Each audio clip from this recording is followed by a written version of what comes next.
வளைகுடா நாடுகளில் நிலவும் போர் பதற்றம் காரணமாக இந்தியாவில் ஏற்பட்டுள்ள கேஸ் சிலிண்டர் தட்டுப்பாட்டை கண்டித்து கோவையில் தந்தை பெரியார் திராவிடர் கழகத்தினர் நூதன முறையில் ஆர்ப்பாட்டம் நடத்தினர். மாவட்ட ஆட்சியர் அலுவலகம் அருகில் உள்ள BSNL அலுவலகம் முன்பு நடைபெற்ற இந்த ஆர்ப்பாட்டத்தில் கேஸ் சிலிண்டருக்கு இறுதி சடங்கு நடத்தும் விதமாக மாலை அணிவித்து போராட்டம் நடத்தப்பட்டது. வணிக சிலிண்டர்கள் தட்டுப்பாட்டால் கோவை நகரில் பல்வேறு டீ கடைகள் மற்றும் உணவகங்கள் மூடப்பட்டு வருகின்றன. பல உணவகங்கள் தங்கள் உணவு வகைகளை குறைத்துக் கொண்டுள்ளன. கேஸ் சிலிண்டர் பதிவு செய்வதிலும் பல்வேறு சிக்கல்கள் நிலவி வருவதாக உணவக உரிமையாளர்கள் குற்றம் சாட்டி வருகின்றனர். இந்நிலையில் கேஸ் சிலிண்டர் தட்டுப்பாடு வரும் அளவிற்கு இருப்பு வைக்காமல் மத்திய மோடி அரசு அலட்சியம் காட்டியதாக குற்றம் சாட்டி தந்தை பெரியார் திராவிடர் கழகத்தினர் ஆர்ப்பாட்டம் மேற்கொண்டனர். ஆர்ப்பாட்டத்தில் கேஸ் சிலிண்டரை ஸ்ட்ரெச்சரில் வைத்து மாலை அணிவித்து இறுதி சடங்கு நடைபெறுவது போன்ற நூதன முறையில் போராட்டம் நடத்தப்பட்டது. மேலும் இந்த ஆர்ப்பாட்டத்தில் கேஸ் சிலிண்டர் படங்களுடன் கருப்பு பலூன்கள் கட்டப்பட்டு வானத்தில் பறக்கவிடப்பட்டன. இதன் மூலம் மத்திய அரசின் தோல்வியை அடையாளப்படுத்தும் விதமாக போராட்டம்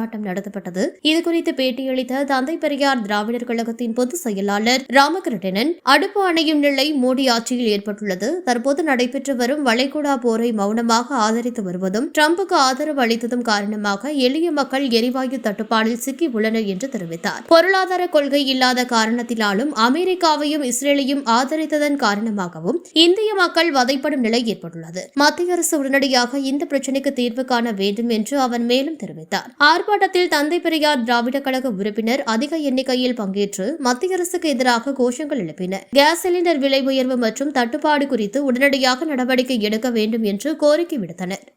ஒன்றியத்தில் ஆளுகின்ற மோடி அரசால் எரிவாயு தட்டுப்பாடு கடுமையாக மக்களை வதைத்துக் கொண்டிருக்கின்றது. ஒவ்வொரு வீட்டிலும் அடுப்பு அணைகின்ற நிலை மோடி ஆட்சியில் ஏற்பட்டிருக்கின்றது. கள்ள மௌனமாக ஈரான் இஸ்ரேல் போரை மௌனம் சாதித்து மௌனமாக ஆதரித்தனுடைய விளைவாக உலகத்துக்கு பெரியண்ணனாக இருக்கக்கூடிய ட்ரம்புக்கு ஆதரவு தெரிவித்ததன் காரணமாக இந்திய மக்கள், பாமர மக்கள் இன்றைக்கு எரிவாயு தட்டுப்பாட்டிலே கடுமையாக பாதித்திருக்கின்றோம்.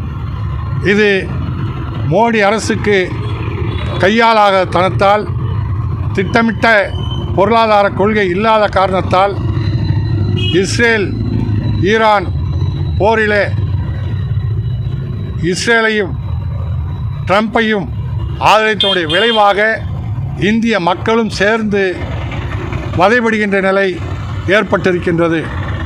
இதை இந்த கடந்த காலங்களில் பண மதிப்பிழப்பீட்டின் காரணமாக நூற்றுக்கணக்கான பேர் தெருவிலே விழுந்து செத்த நிலை மீண்டும் இப்போது எரிவாயு தட்டுப்பாட்டில் மோடி அரசால் ஏற்பட்டிருக்கின்றது.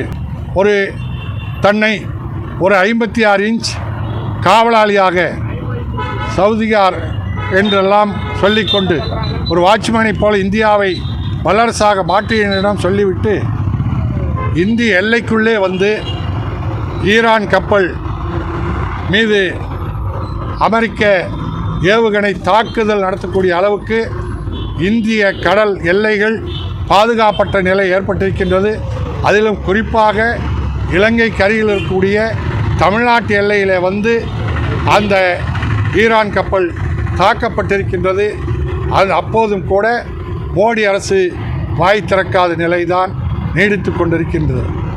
ஆகவே இந்த அரசு மக்களை காக்க தவறிவிட்டது. மக்களுக்கு எரிவாயு சிலிண்டர்களை தட்டுப்பாடு இல்லாமல் தர மோடி அரசு தவறிவிட்டது. ஆகவே இந்த அரசு உடனடியாக பதவி விலக வேண்டும்.